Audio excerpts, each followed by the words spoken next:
getting into my favorite stuff, kettlebell work, we're gonna work on our kettlebell clean. So this movement is actually a hinging movement, and it's a power movement.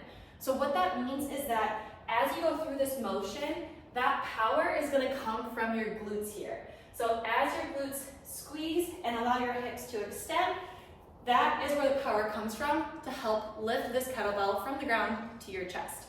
So before I break it down even further, the full movement looks like this. So you can see it's a nice quick movement, not like a nice slow deadlift where we're really working on strength. This is power, this is quick, this is fast. So if you don't have your hinge down,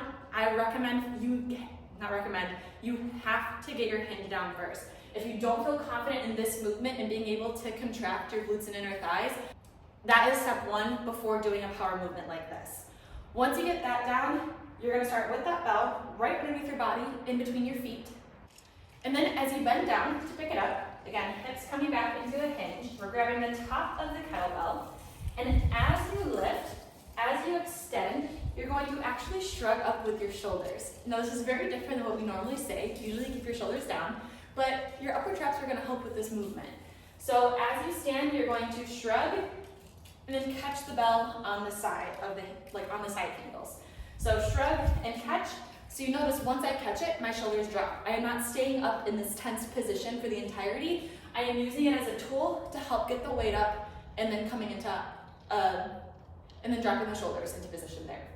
So again, we have our hinge. Make sure you extend. Make sure you don't overextend. Okay, we're just coming to neutral or slightly less than neutral even.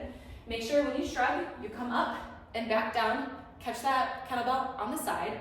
And I even make sure for safety that your hands never leave the bell. So if you look at it here, your hands will start on top and they can just slide around to the sides without really even letting go of it. So that's what I'm gonna recommend there. All right, so putting it all together, of course, you have your glutes and inner thighs engaged, shoulders engaged, core engaged. You're gonna hinge back. Again, make sure those glutes are engaged. Grab the top of the kettlebell. You're going to squeeze those glutes, drive your hips forward, shrug up, catch the bell on the side, and then reverse it. Once you get into the groove, I want you to just pop and go. No stopping, bouncing, and going. I see this happen a lot. You want to just pop through it, one after the other.